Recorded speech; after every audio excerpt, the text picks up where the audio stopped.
देखेंगे तो पता चलेगा। घर की ऐसी सफाई फिर नहीं देखी होगी आपने। आप गुरु माता की पूजा में व्यस्त रहिए और यहाँ की चिंता छोड़ दीजिए। हम स्वयं यहाँ की सफाई कोना कोना की सफाई करवा देंगे। देखा कितना उल्टा सीधा बोलती हूँ इनके बारे में। इतने बुरे भी नहीं है ये। आप तो हिले मत बस। इस तरह से तो आप व्रत की पूरी प्रक्रिया बिगाड़ देंगे। जानते हैं ना, व्रत में जरा सा भी विघ्न पड़ा तो फिर आपके साथ तो क्या होगा? क्या होगा? हम लूट जाएंगे जी, बर्बाद हो जाएंगे। सही कहा स्वामी। मर जाएंगे? नहीं नहीं, अरे कुछ नहीं होगा। समाप्त करो अपना ये तामझाम।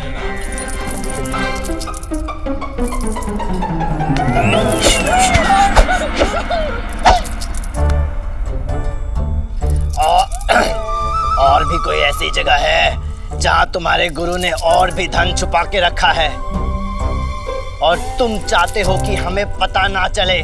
बताओ। सुन लुटेरे, अब तू चाहे हमारे प्राण ले ले, पर अब हम कुछ नहीं बताने वाले। चाहे तुम मेरे भी प्राण ले ले, मैं भी ये नहीं बताऊंगा कि हमारे गुरुजी ने तकिए के खोल में ठूस ठूस के जेवरात भर रखे हैं। नहीं बताऊंगा बिल्कुल।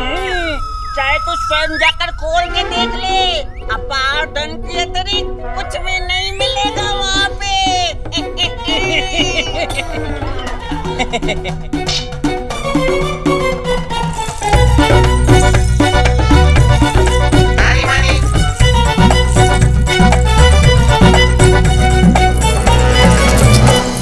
हमें कुछ ठीक नहीं लग रहा है। नहीं नहीं स्वामी, यहाँ सब कुछ ठीक है।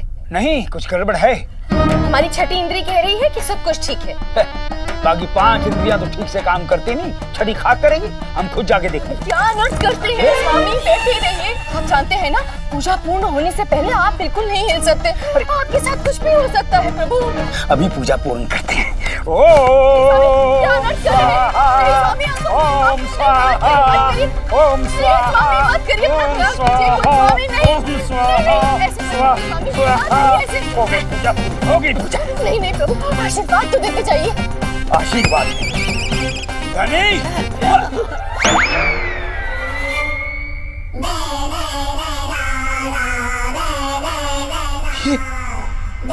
ये सब क्या हुआ? आप तो लुट गए गुरुजी।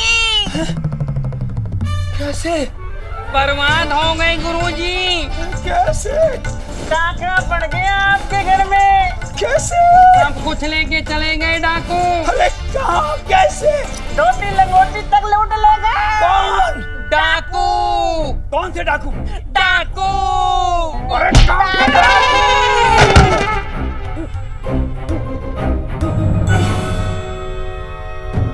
मैं वही हूं जिसने हर बार तुम्हारा मुंह काला किया।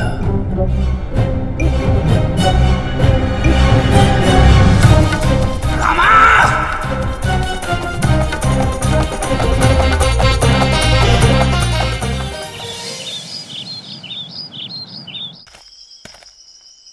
ये लीजिए। हमें आशा है कि आपको ये वस्त्र पसंद आएंगे देवी जी। और रात्रि भोजन के लिए आप क्या पसंद करोगी पंडित रामकृष्ण की अम्मा जी?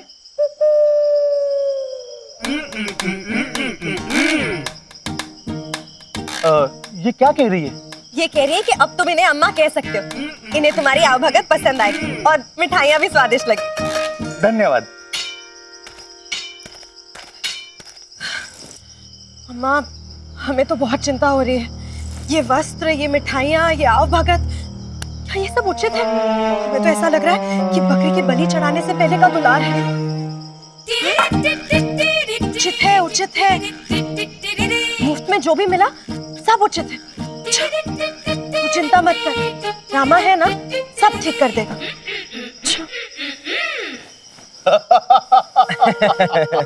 आनंद आ गया पंडित, मन प्रसन्न कर दिया। जानते हो, अब तक की हमने जितनी भी चोरियां की है, जितने भी डाके डाले, ये डाका अब तक का सबसे बड़ा डाका है। अरे एक चोर से अधिक धन और किसके यहाँ मिल सकता था मान्यवर? वो तो है पंडित। इस चोरी के धन में सबसे पहला अधिकार तुम्हारा है रामा। उठा लो जितना धन चाहे, उठा लो। अरे नहीं नहीं मान्यवर, मैं ऐसा कैसे कर सकता हूँ? ये तो मेरी गुरु दक्षिणा थी आपके लिए, मैं ये कैसे ले सकता हूँ? और वैसे भी इस छुटकर से मेरा क्या होगा मान्यवर? छुटकर? क्या मतलब? मैंने तो कुछ बड़ा सोचा है गुरुवर। कुछ ऐसा जिससे धन की वर्षा ऐसी होगी कि हमारी 7 पुश्तें यदि दोनों हाथों से धन लुटाए भी तो भी अंश मात्र भी धन समाप्त नहीं होगा। ऐसा क्या सोचा है तुमने? अभी बताता हूँ।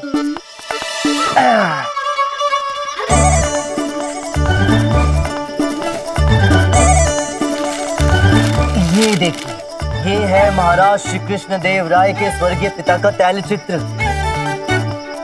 परंतु इस तैलचित्र के पीछे एक नक्शा है, एक गुप्त रास्ते का, एक गुप्त सुरंग जो ऐसी जगह निकलती है जहां देव राय के पूर्वजों का शाही खजाना छुपा हुआ है, जिसे महाराज के दिवंगत पिता ने शत्रुओं के आक्रमण के समय छुपाया था।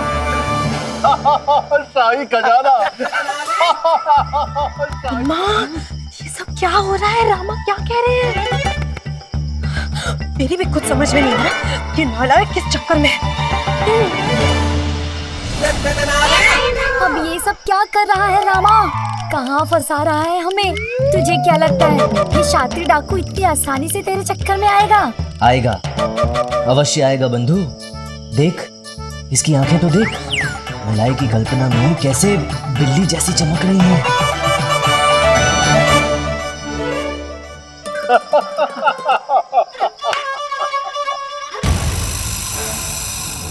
लेकिन ये तुम्हें मिला कैसे? क्या कहा था मैंने? फंस गया ना? अब दे उत्तर, दे दे दे ना। गए, हम सब गए रामा। क्या गुरुजी, यदि मैं आपको ये सब बता दूंगा तो मेरा यहाँ क्या काम? और उतना अबोध भी नहीं हूँ कि अपनी जानकारी का स्रोत आपसे साझा करूँ। और फिर होशियार मनुष्य तो आम खाने से तात्पर्य रखते हैं, पेड़ गिनना तो मूर्खों का काम होता है। क्यों? हाँ, है ना? वो तो है, वो है। आगे बढ़ो। हाँ, तो मैं ये कह रहा था, इस सुरंग का दूसरा द्वार इस दूसरी दिशा में इस स्थान पर खुलता है, जिसके बारे में किसी को नहीं पता। तो यदि हम इस द्वार से भीतर प्रवेश करके यहाँ से होते हुए यहाँ पहुँचे तो वो पूरा शाही खजाना हमारे हाथ लग सकता है और हम एक बार में ही धनपति बन सकते हैं।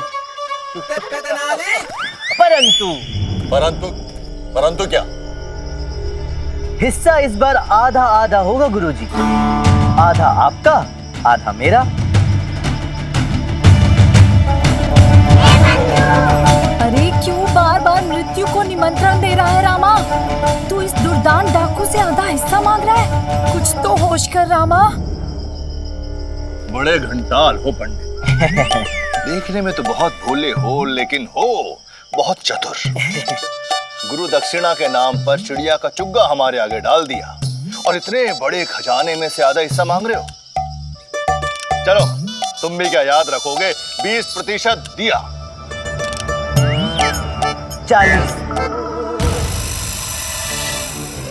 पंडित, तुम जानते हो खड़े कहाँ हो और किससे बात कर रहे हो? हम मल्लू देवा है, मल्लू देवा। 25% से ज्यादा नहीं मिलेगा। हाँ, मान ले, इसी में भलाई है हम सबकी।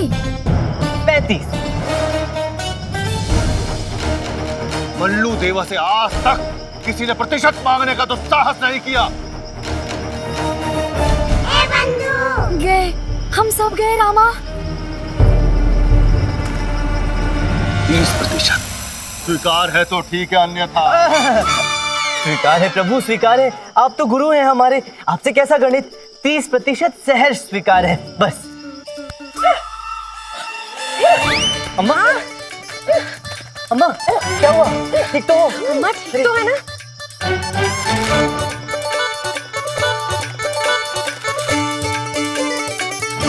आराम से, ठीक हो?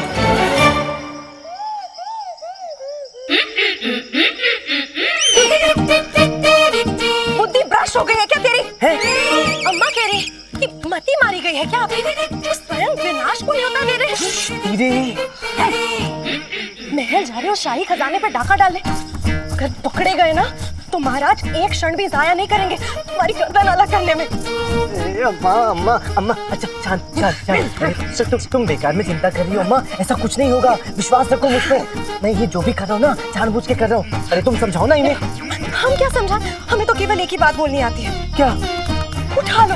पता था, क्या उठा लो? कब कपड़े लत्ते उठा लो और वापस कर दो और चलो यहाँ से। हमें मरना स्वीकार है पर कुंवारी मरना नहीं। क्या शारदा तुम भी? अरे तुम तो भरोसा रखो मुझ पर। चुप रहो, शांत रहो। मुझे एक बात समझ में नहीं आ रही, लूटे हुए माल में से आपने आज तक कभी भी किसी को एक दमड़ी नहीं बांटी, फिर इस पंडित को आप 30% देने के लिए क्यों राजी हो गए? कथनी और करनी में बहुत फर्क होता है छोटे। कथनी औरों के लिए होती है और करनी स्वयं के लिए। अब पंडित को हिस्सा देना है या इस पंडित के हिस्से करने हैं, ये समय निर्धारित करेगा।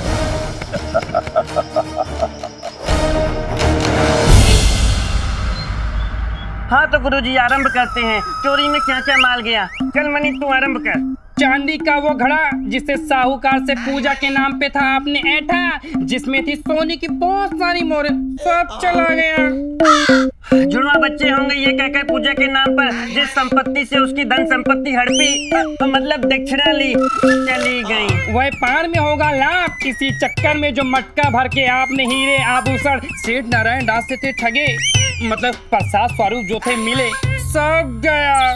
जमीन में गड़ा धन, संदूक में रखी आभूषण, बिछौने के नीचे, तेल चतरे के पीछे, स्नान गृह के भीतर, पिछले कुएं के बाहर, जितना दबा छुपा धन था प्रभु सब चला गया। और कपड़ों लत्तों की क्या बात करूं गुरुजी, बस यूं समझ लीजिए जो आपने पहन रखा है यही है तन छुपाने के लिए। अरे कुछ बचा भी है या नहीं? बचा है ना प्रभु जी।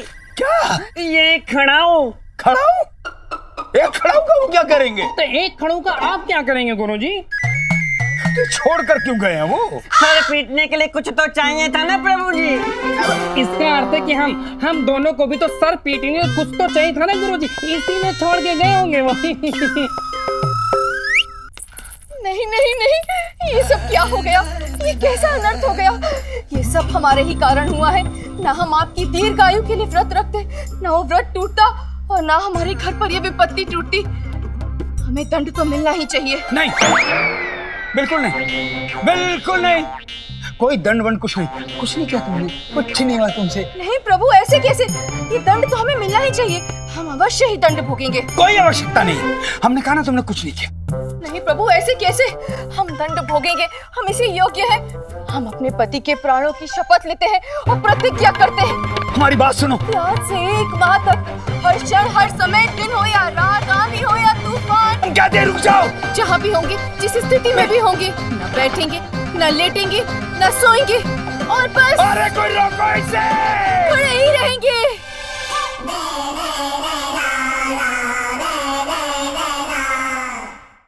ये क्या किया गुरु माता, ये क्या किया? इतनी कठिन प्रतिज्ञा। अब 1 माह तक बिना बैठे, बिना लेटे, बिना सोए भला कैसे रह पाएंगी आप? नहीं नहीं, ये हमें थोड़ी ही करना है, तो हमारे स्वामी, हमारे प्रभु को करना है। आज से 1 माह तक ना वो लेटेंगे, ना बैठेंगे, ना सोएंगे।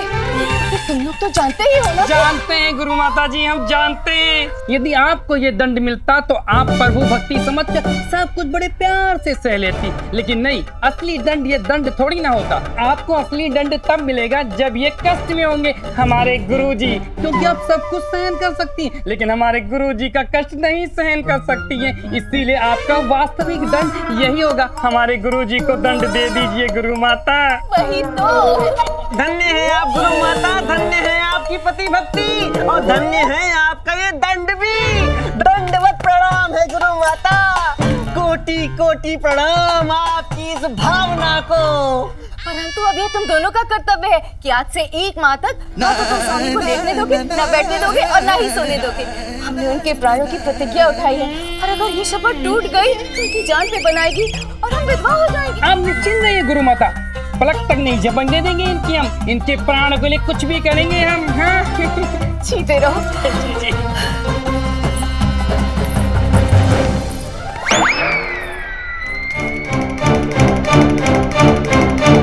ये सब उस धूर्त पंडित के कारण हुआ है।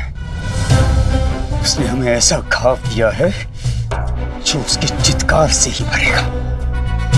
एक अवसर हमें मिल जाए, फिर हम उसे दिखाएंगे कि कष्ट क्या होता है। अरे हाँ गुरुजी, हम तो आपको बताना ही भूल गए। कोतवाल का संदेश आया था, मृत्यु दंड मिला है उसे और फांसी में चढ़ने से पहले एक बार वो आपसे मिलना चाहता है। मल्लू देवा, मल्लू देवा, मल्लू देवा, मल्लू देवा, मल्लू देवा, मल्लू देवा, मल्लू देवा, मल्लू देवा, मल्लू देवा, मल्लू देवा, मल्लू देवा, मल्लू देवा, मल्लू देवा, मल्लू देवा, मल्लू देवा, मल्लू देवा, मल्लू देवा, मल्लू देवा, मल्लू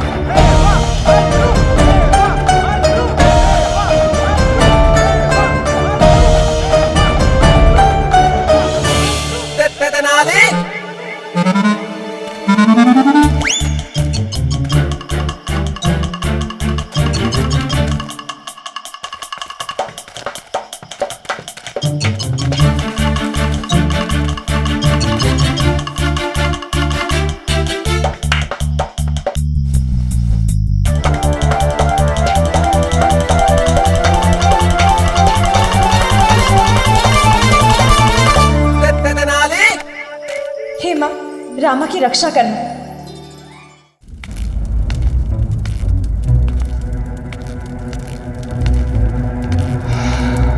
आइए आइए महान राजपुरोहित तथा आचार्य जी, आइए।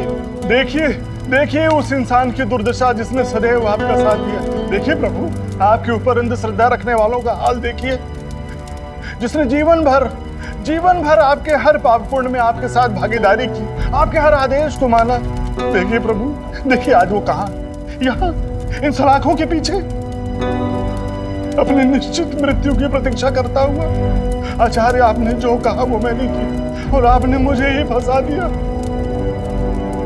अरे गुरुजी ने कांटा तो डाला था उस पंडित नाम की मछली को फांसने के लिए, अब कांटा थोड़ा इधर उधर हो गया, मछली की जगह मगरमच्छ फंस गया और हो गया आपका बंटाधार। अच्छा, कुछ कीजिए, मुझे बचाइए आचार्य, मुझे बचाइए, नहीं तो थोड़ी देर के बाद मुझे फांसी पे लटका दिया जाएगा। आचार्य बचा ही लीजिए मुझे, कुछ कीजिए आप। क्या करें, अब कुछ नहीं हो सकता है। एक भिक्षु दूसरे भिक्षु को सिवाय संवेदना की और दे भी क्या सकता है। हमारी संवेदना तुम्हारे साथ है कोतवाल। ईश्वर तुम्हारी आत्मा को शांति दे।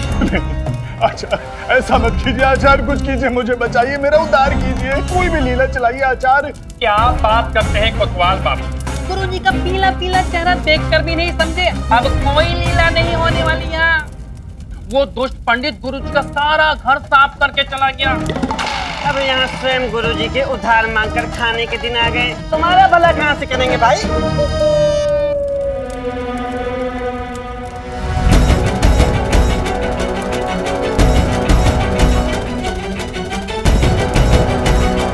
और इतने से भी वो कपटी पंडित मानने वाला नहीं है गुरुजी।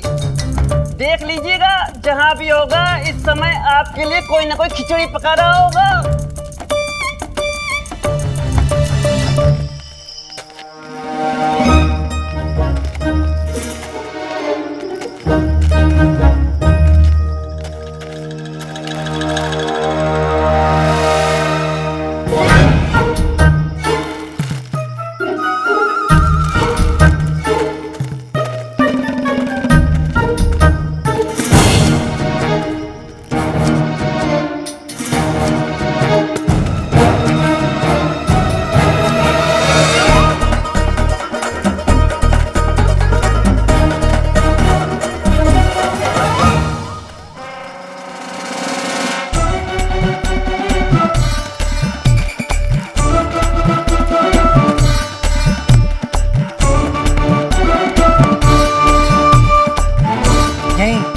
यहीं कहीं होना चाहिए उस गुफा का गुप्त द्वार जो हमें खजाने तक लेकर जाएगा।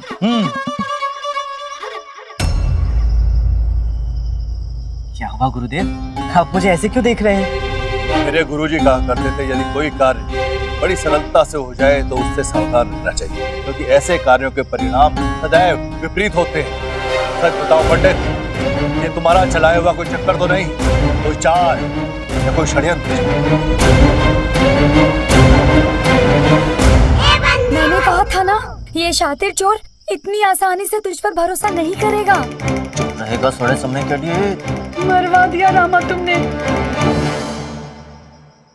चाहिए वैसे अपार धन के इतने बड़े खजाने के पास आकर वापस लौटने का मन तो नहीं कर रहा।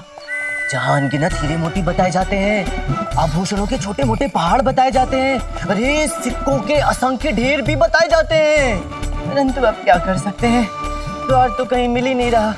चलिए चलते हैं। अरे नहीं नहीं नहीं नहीं, मैं ऐसे हार नहीं मानने वाला। मैं उस जगह का पता लगा कर ही रहूंगा, ढूंढ कर ही रहूंगा मैं। अरे पर कहाँ ढूंढेंगे मल्लू जी, वो द्वार तो हमें कहीं मिल ही नहीं रहा। सब जगह तो ढूंढ लिया हमने, सिवाय उस पेड़ के नीचे के।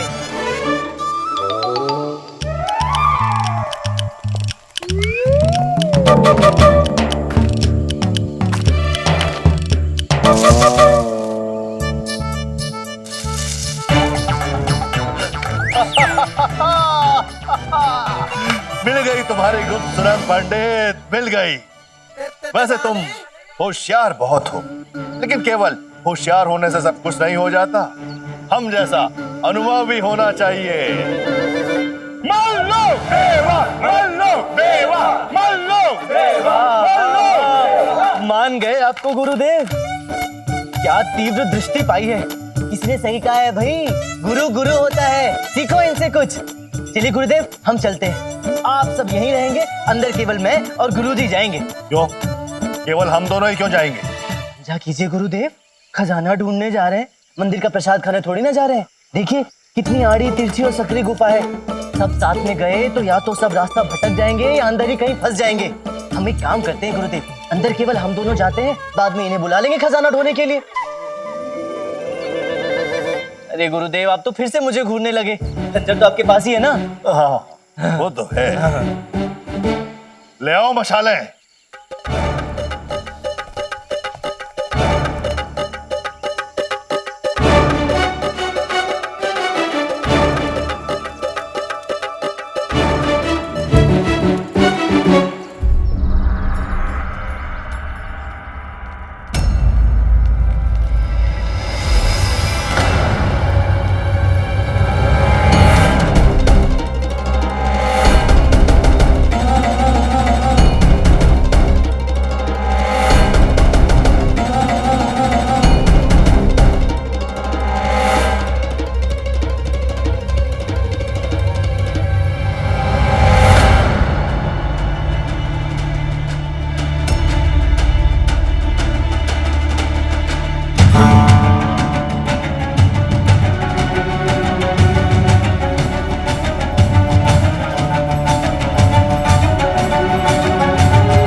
रामकृष्ण दिखाई नहीं दे रहा है, उसे तो यहाँ होना चाहिए था ना।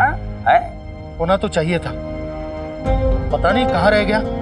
हम भी उन्हीं की प्रतीक्षा कर रहे हैं। अब आके क्या करेगा वो पंडित, उसे जो मिलना था वो तो मिल गया, महाराज से पुरस्कार मिल गया और गुरुजी के घर से आशीर्वाद मिल गया।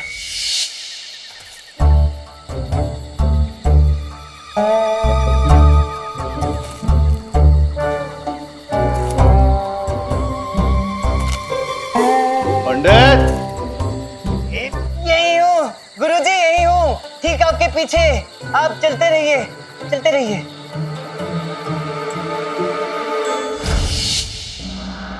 महाराज कृष्णदेव राय की, महाराज कृष्णदेव राय की, महाराज कृष्णदेव राय की, महाराज कृष्णदेव राय की, महाराज कृष्णदेव राय की, महाराज कृष्णदेव राय की।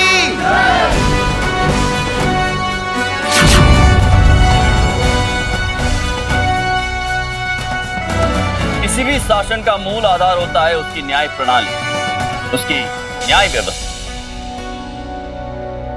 और जहां न्याय व्यवस्था का सम्मान ना हो वो शासन शासन ही नहीं। इस अपराधी का मृत्युदंड केवल एक दंड नहीं है, न्याय व्यवस्था का अपमान करने वाले हर एक अपराधी के लिए ये चेतावनी है। ये विजयनगर राज्य की न्याय व्यवस्था की गरिमा के साथ जो भी खिलवाड़ करेगा उसका यही हश्र होगा। महाराज कृष्णदेव राय की, महाराज कृष्णदेव राय की, महाराज कृष्णदेव राय की, महाराज कृष्णदेव राय की।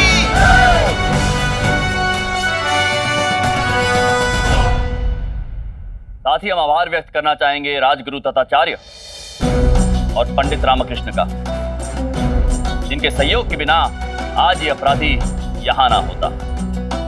धन्यवाद महाराज।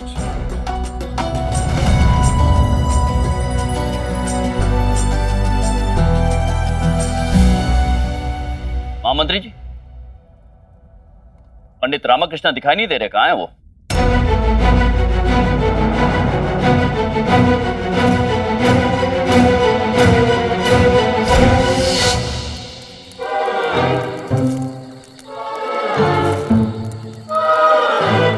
पंडित, अरे आपके पीछे ही हूँ गुरुजी, आप चलते रहिए ना।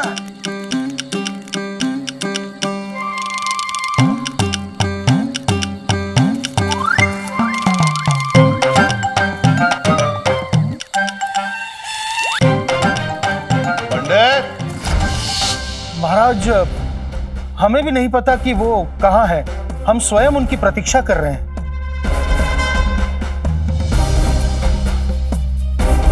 दंड की कार्रवाई आरंभ की जाए।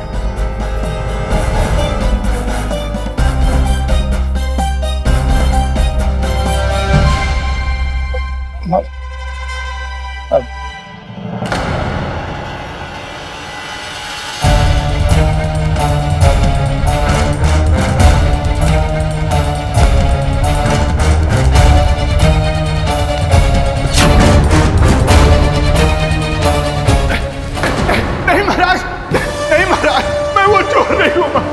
नहीं महाराज, मैं वो चोर नहीं हूँ। मैंने कोई अपराध नहीं किया है महाराज। मैं निर्दोष, मुझे छोड़ दीजिए महाराज।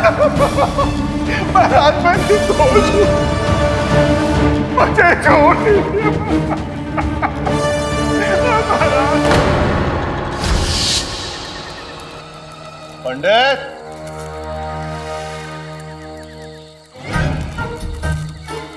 पंडित, पंडित, पंडित, कहाँ हो तुम? पंडित,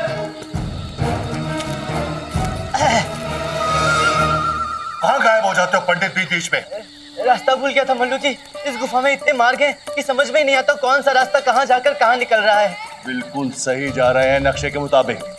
आगे चल के हमें एक ऊपर लाल पत्थर नजर आएगा और पत्थर को तोड़ते ही शाही खजाना। वो सब तो ठीक है मल्लू जी, परंतु वो लाल पत्थर है कहाँ? बस सीधा चलते रहो। हाँ, शाही खजाना भी मिल। हाँ, इस बार कहीं चले मत जाना। चलो। हाँ हाँ, मैं आपके पीछे ही हूँ, आप चलिए चलिए।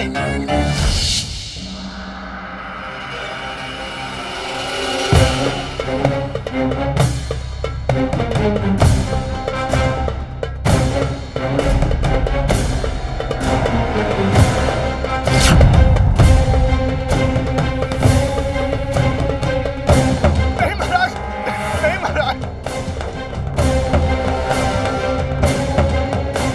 मैं वो चोर नहीं हूँ महाराज।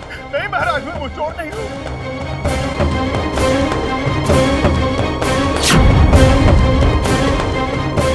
अगर रामा शीघ्र नहीं आया तो इस निर्दोष को फांसी हो जाएगी।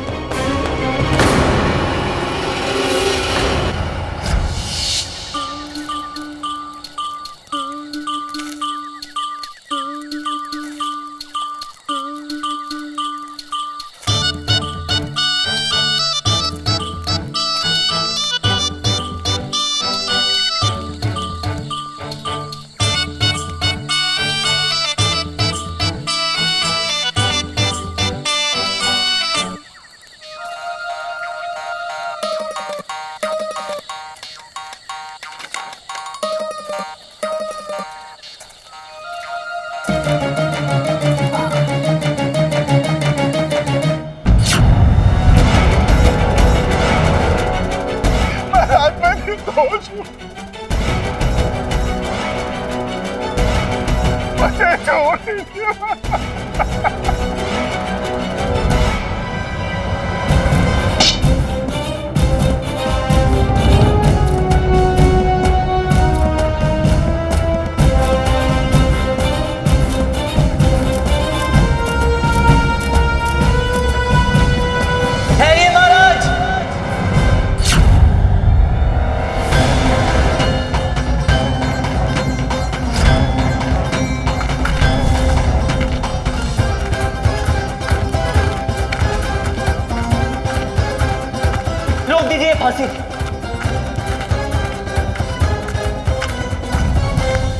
दीजिए ये फांसी महाराज। कोतवाल अपराधी नहीं है। मैंने कोई अपराध नहीं किया है महाराज, मैं निर्दोष हूं, मुझे छोड़ दीजिए।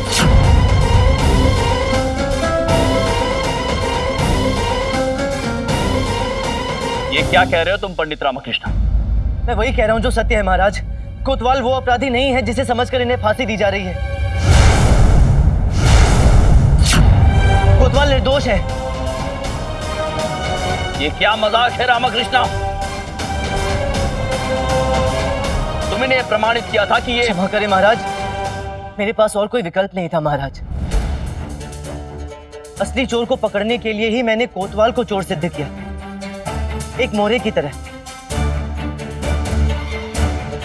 ताकि असली चोर स्वयं आप सबके सामने आए और मैं उसका वास्तविक चेहरा आप सबके सामने ला सकूं। इस अपराध के लिए आप जो भी दंड मुझे देना चाहें स्वीकार है, किंतु यदि मृत्युदंड देना ही है तो उस अपराधी को दीजिए जो उसका वास्तविक अधिकारी है, वो चोर जो अब मेरे जाल में फंस चुका है।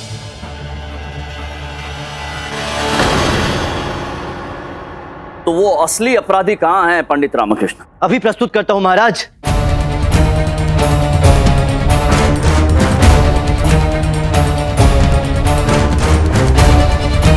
वो रहा आपका वास्तविक अपराधी।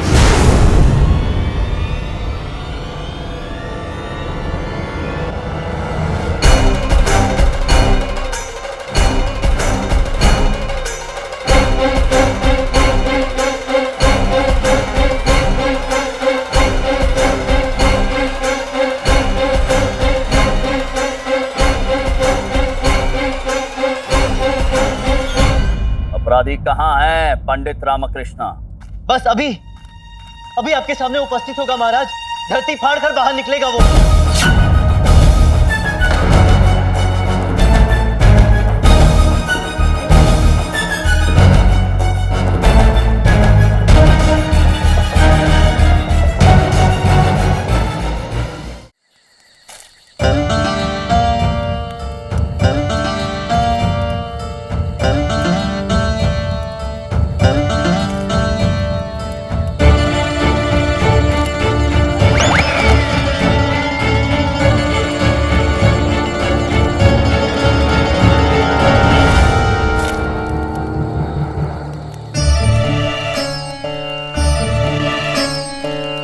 कहाँ है वो खजाने का द्वार, वो लाल पत्थर?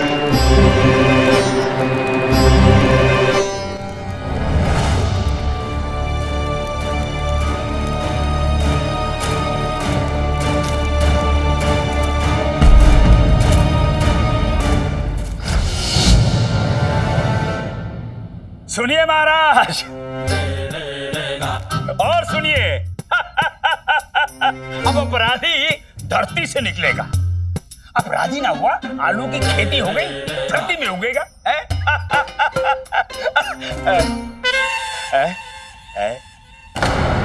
महाराज मैं सत्य कह रहा हूँ, वो अपराधी बस अभी यहाँ से निकलेगा महाराज।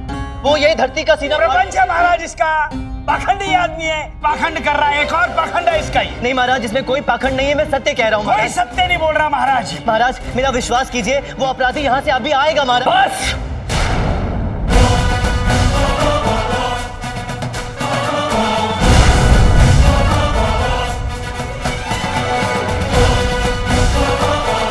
हमें लगा था कि तुम एक बुद्धिमान व्यक्ति हो, इसलिए सदैव न केवल तुम पर भरोसा किया, बल्कि हर बार तुम्हारे साथ नम्रता से पेश आए। परंतु तुमने हर बार हमारी अच्छाई का, हमारी नम्रता का गलत लाभ उठाया और स्वांग पे स्वांग रचते गए।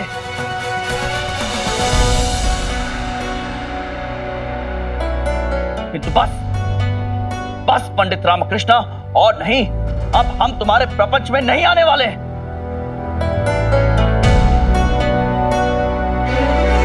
विजयनगर की न्याय व्यवस्था का अपमान करने के अपराध में और एक निर्दोष व्यक्ति पर झूठा आरोप लगाकर उसके मान सम्मान को ठेस पहुंचाने के आरोप में हम इसी क्षण, इसी पल तुम्हें मृत्युदंड देते हैं।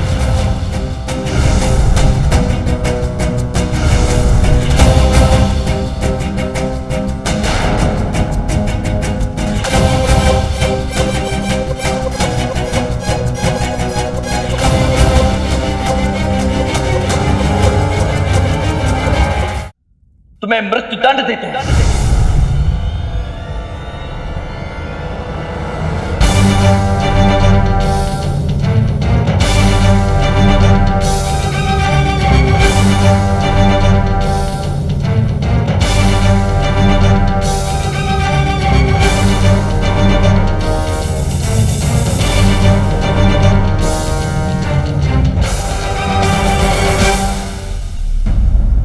सिपाहियों, बंदी बना लिया जाए इस विश्वासघाती को।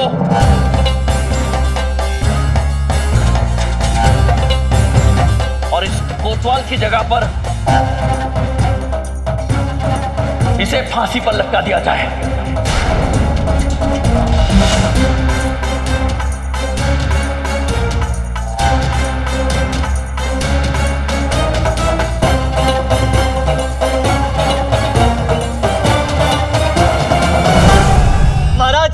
महाराज बस कुछ क्षण और प्रतीक्षा कर लीजिए महाराज। वो वास्तविक अपराधी न्याय से अधिक दूर नहीं है महाराज। बस कुछ क्षण और प्रतीक्षा कर लीजिए। वास्तविक अपराधी अभी आपके सामने यहाँ उपस्थित होगा महाराज। कुछ क्षण के लिए रुक जाइए महाराज। कृपा करके मेरी बात सुन लीजिए। आदेश का पालन किया जाए।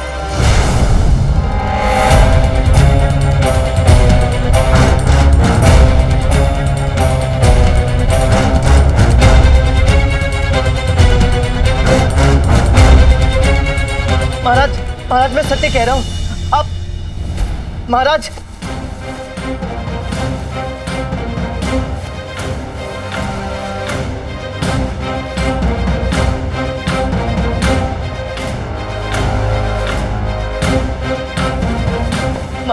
महाराज कुछ समय के लिए रुक जाइए महाराज। कुछ समय के लिए रुक जाइए। वो अपराधी अभी यहाँ आपके सामने निकलेगा महाराज। मैं सत्य कह रहा हूं महाराज।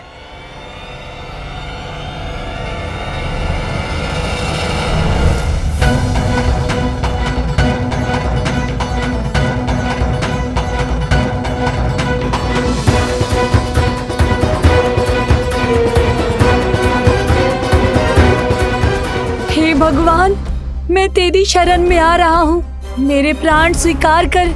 ऐसे मूर्ख वाचाल पंडित की चोटी होने का ये दंड तो मुझे मिलना ही था।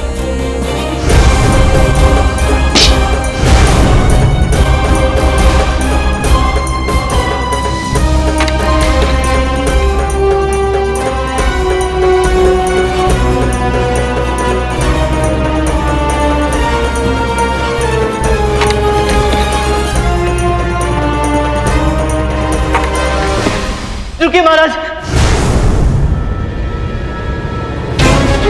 महाराज मैं आपसे कुछ कहना चाहता हूँ महाराज। कृपया करके मेरी बात सुन लीजिए महाराज, अन्यथा घोर अनर्थ हो जाएगा। मैं आपसे याचना करता हूँ महाराज, कृपया करके मेरी बात सुन लीजिए।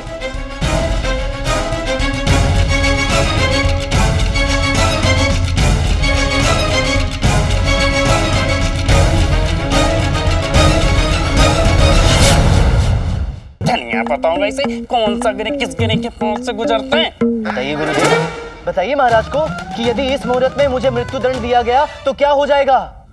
क्या होगा? विपत्तियां टूट पड़ेंगी आचार्य। ग्रहों से जन्मी नकारात्मक ऊर्जाएं विनाश का प्रचंड तांडव मचा देंगी और यहाँ उपस्थित हर जीव और प्राणी काल का ग्रास बन जाएगा। सब तो पता है आपको प्रभु।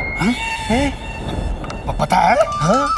पता है, सब कुछ पता है। क्यों नहीं पता है? महापंडित है हम, पता है। तो बताइए ना महाराज को कि इस फांसी को कुछ समय के लिए स्थगित कर दे और इस दूर मुहूर्त के बीत जाने की प्रतीक्षा करें। कहिए आचार्य, कहिए। हाँ हाँ हाँ महाराज, ये जो पंडित है ये कह तो सही रहा है। कुछ कुछ ऐसा होता है शास्त्रों में, है। जी महाराज, और सबसे महत्वपूर्ण बात महाराज कि यदि मैं अपराधी होता और मेरी मंशा कोतवाल को अपने षड्यंत्र में फंसाने की होती तो आज इस समय जब कोतवाल को फांसी लगनी थी मैं यहाँ आकर उसे निर्दोष क्यों कहता महाराज? ऐसा करने की भूल मैं क्यों करता? मेरा आपसे नम्र अनुरोध है महाराज कि मुझे कुछ क्षणों का समय दे दिया जाए। यदि उतने समय में मैं अपनी निर्दोषता प्रमाणित कर पाया और वास्तविक चोर को आप सबके सामने प्रस्तुत कर पाया तो ठीक, अन्यथा जैसा महाबली सम्राट उचित समझे। इस फांसी को तब तक स्थगित किया जाता है जब तक इस समय सारणी का समय समाप्त नहीं हो जाता।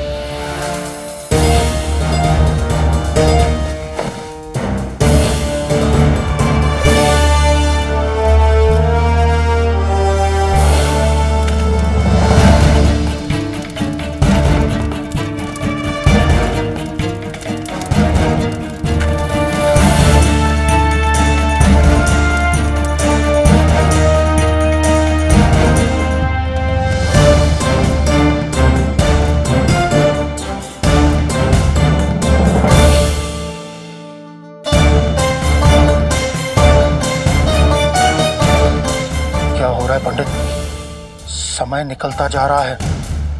तुमने तो कहा था कि तुम उस चोर को सभी के सामने प्रस्तुत करने वाले हो।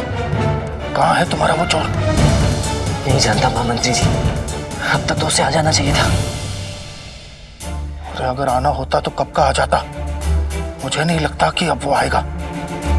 अब तुम्हारी मृत्यु निश्चित है। निश्चित तो आज मल्लू देवा का क्रियाक्रम है। मुझे अभी पूरा विश्वास है कि वो अवश्य आएगा।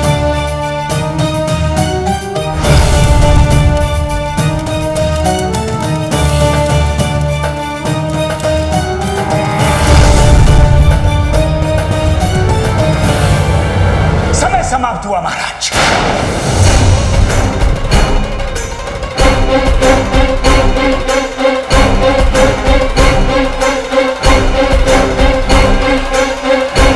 हमारे विचार से अब आपको फांसी की घोषणा करने में कोई आपत्ति नहीं होनी चाहिए महामंत्री जी।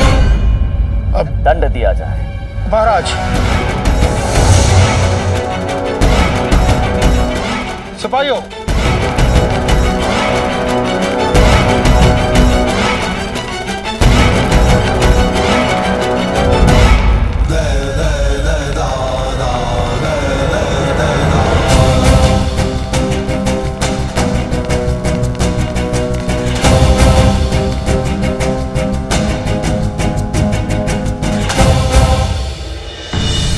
न्यायप्रिय, दयालु, महाबली शासक, क्या एक मरने वाले की अंतिम इच्छा पूरी नहीं करेंगे?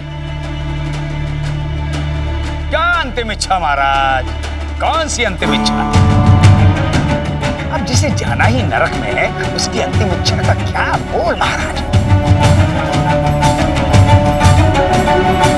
देखिए, समय नष्ट ना कीजिए और उसे फांसी पर चढ़ाने का आदेश दीजिए। क्षमा कीजिए मुनिवर, वैसे कुछ प्रश्न तो हमें भी आपसे करने हैं। कोतवाल अपराधी है, ये सर्वप्रथम आप ही ने कहा था ना? ना ना ना ना ना ना, हमने नहीं कही थी, ये इसने कही थी। परंतु आपका समर्थन था उसमें। शब्द ठूसे गए थे। जी हाँ महाराज, शब्द ठूसे गए थे हमारे मुख में इस वाचाल चालाक पंडित पर। शब्दों का ऐसा समूह चलाया, ऐसा चमून चलाया कि हम भी बहकावे में आ गए कि हाँ, कोतवाल ही वो चोर है जिसने राज नर्तकी की नथ चुराई।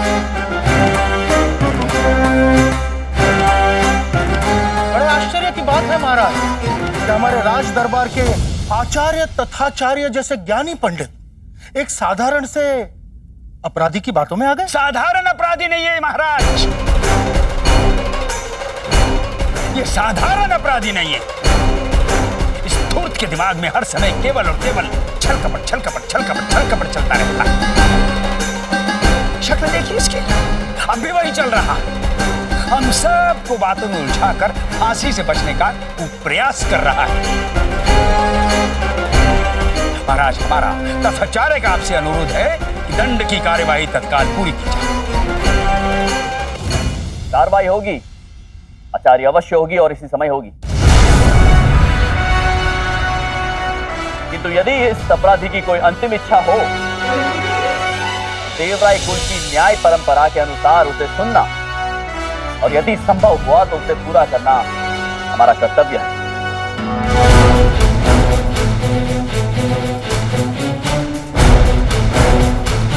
बोलो पंडित, क्या है तुम्हारी अंतिम इच्छा? अरे बोल देना, चोटी दान दे दो। उसे जीवन दान कहते हैं। अरे चोटी दान देंगे तो जीवन दान स्वयं नहीं मिल जाएगा औसत बुद्धि। रह बाचाल, सोचने दे मुझे। बोलो पंडित। हाँ महाराज, अंतिम इच्छा है महाराज, एक ही बार पूरी होनी है। ऐसे बिना सोचे समझे कैसे मांग लूं? 2 क्षण तो दीजिए महाराज, अभी सोचकर बताता हूँ। देवा, कहाँ रह गए तुम?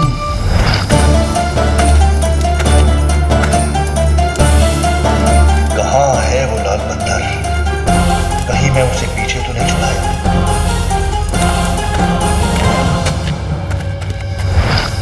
ये इसका नया प्रपंच है महाराज। समय ले रहा है इसका दिमाग।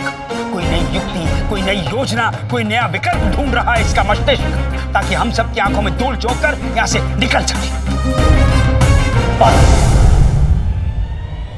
अब हम और समय नहीं दे सकते हैं। इस पंडित को इसी समय फांसी पे लटका दिया जाए।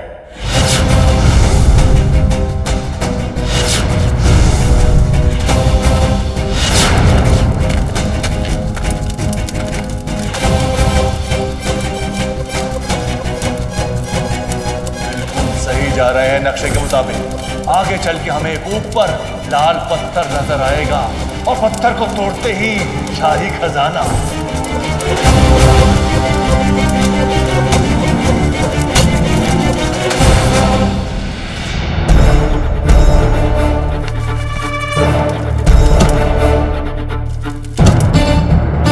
मल्लू देवा, अब तो आ जाओ।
ये खजाने वाली जगह तो नहीं लग रही। मल्लू देवा,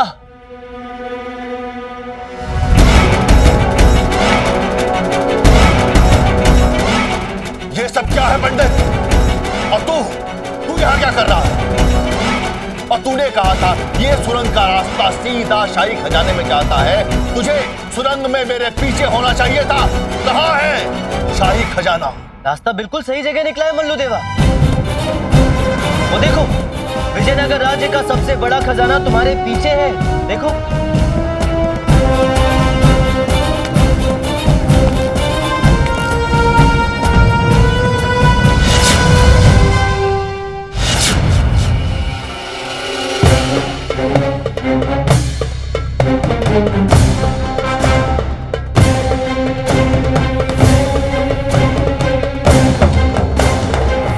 मल्लू देवा, धोखा!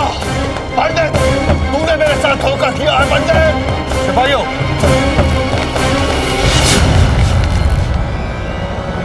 ये लीजिए महाराज, ये रहा आपका वांछित अपराधी, वास्तविक चोर डाकू मल्लू देवा। केवल इतना ही नहीं महाराज, आज तक इसने जितने डाके डाले, जितनी भी चोरियां की हैं, उन सब जगहों से लूटा हुआ धन इसने कहां रखा है, मैं वो भी बता सकता हूं। और वैसे यदि इसी समय इसकी जेबें टटोली जाए, तो इसके मल्लू देवा होने का प्रमाण भी आपको मिल जाएगा। कोतवाल,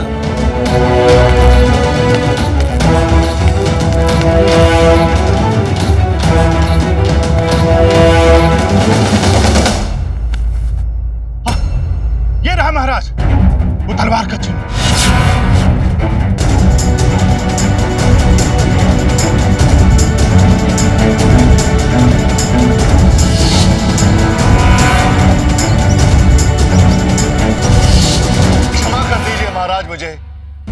महाराज मुझे क्षमा कीजिए, मैं स्वीकार करता हूँ जिस चोर की तलाश आपको थी वो चोर मैं ही हूँ, चोर मल्लू देवा।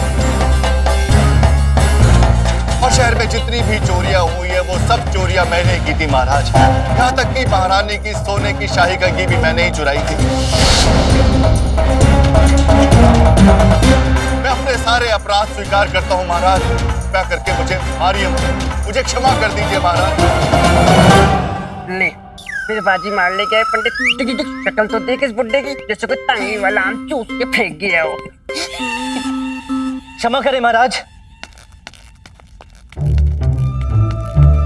सत्य को सामने लाने में थोड़ा विलंब हो गया, परंतु यही एक उपाय था इस वास्तविक चोर को सबके सामने लाने का।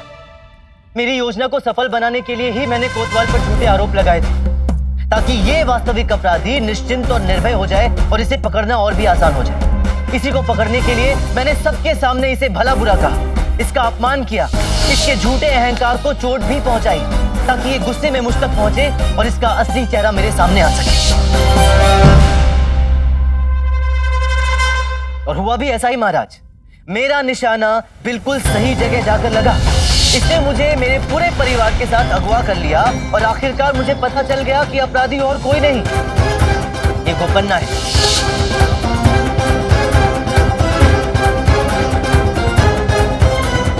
फिर मैंने गोपन्ना की लालची प्रवृत्ति का लाभ उठाया। इसे मैंने महल में रखे एक काल्पनिक खजाने की झूठी कहानी सुनाई, जिस पर इसने बड़ी सरलता से विश्वास कर लिया। फिर मैं इसे इस जगह के नीचे वाली सुरंग तक लेकर आया और परिणाम आपके सामने है महाराज। ये सच है महाराज। पंडित रामकृष्ण ने पहले ही उसकी योजना के बारे में हमें बता दिया था और हमसे सहायता भी मांगी थी। तब जाकर हमने उसे इस सुरंग के बारे में बताया, ताकि ये पूरी सच्चाई आपके सामने आ सके महाराज।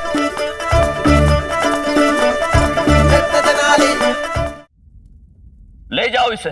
मुझे क्षमा कर दीजिए महाराज, मुझे मृत्यु दंड मत दीजिए महाराज, मुझे क्षमा कर दीजिए महाराज। ले जाओ।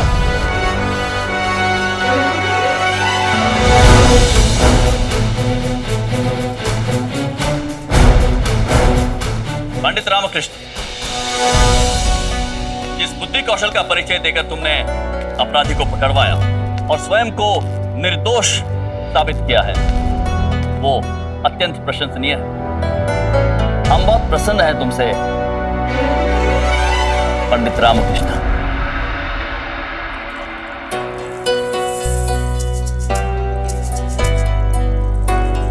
ये एक छोटा सा उपहार हमारी ओर से स्वीकार कर।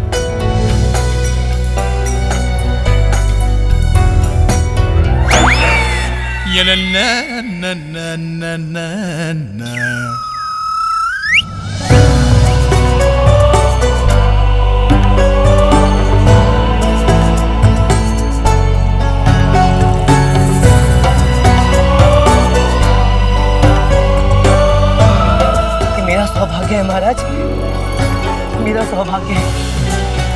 महाराज कृष्णदेव राय की, महाराज कृष्णदेव राय की, महाराज कृष्णदेव राय की जय, महाराज कृष्णदेव राय की।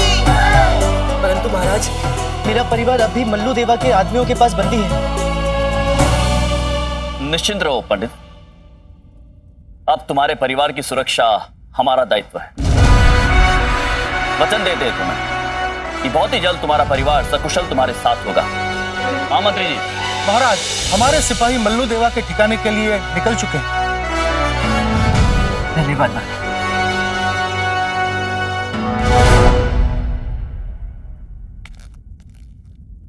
पंडित रामकृष्ण, एक बात बताओ, यदि ये मल्लू देवा यहां से बाहर नहीं निकलता और तुम्हें फांसी की सजा दे दी जाती, तो तुम्हारी अंतिम इच्छा क्या होती?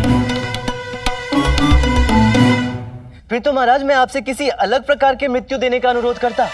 अनुरोध अवश्य पूरा किया जाता, किंतु ये अलग प्रकार की मृत्यु से तुम्हारा क्या अर्थ है? बुढ़ापे की मृत्यु महाराज, वृद्धावस्था की स्वाभाविक मृत्यु, या फिर दमा, खांसी, हृदय गति अवरोध, कमर दर्द, जोड़ों का दर्द, रक्तचाप, इनमें से किसी कारण से हुई मृत्यु, कुछ भी चलती महाराज।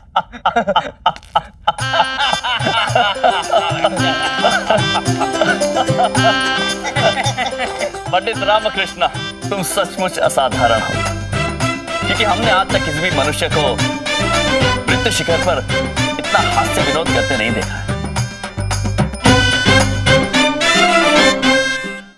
हम बहुत प्रसन्न हैं तुमसे। मांगो, क्या चाहते हो? हम तुम्हें कुछ देना चाहते हैं। महाराज, निसंकोच होकर मांगो, जो मांगोगे मिलेगा। महाराज, थोड़ी घास मिल जाती तो। घास? जी महाराज। महामंत्री जी, इन्हें घास दे दी जाए। जी महाराज। और कुछ?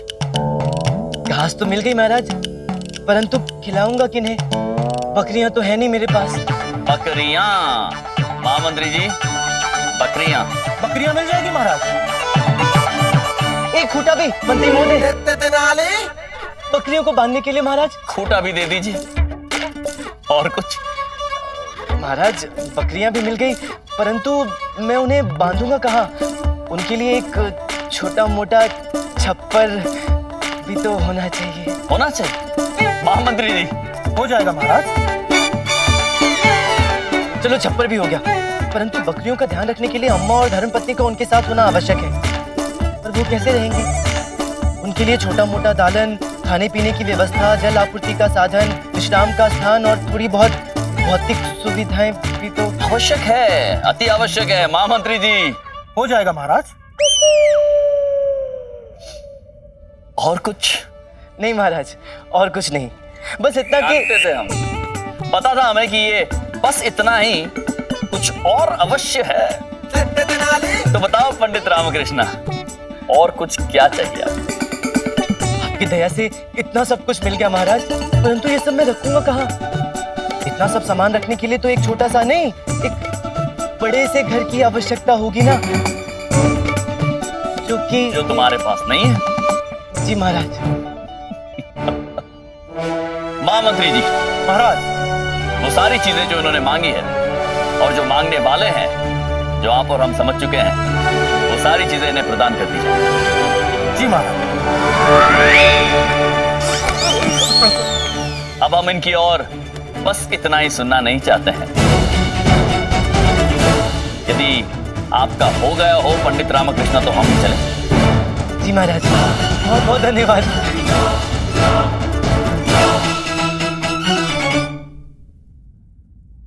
आचार्य जी महाराज।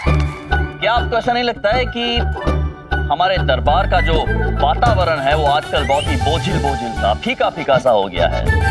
हमारे दरबार में ना कोई मनोरंजन है, ना कोई हास्य विनोद है। बात तो बिल्कुल सही है। तो आप भी वही सोच रहे हैं जो हम सोच रहे हैं? क्या सोच रहे हैं महाराज? यही कि पंडित रामकृष्ण को अपने दरबार में सम्मिलित कर देना चाहिए।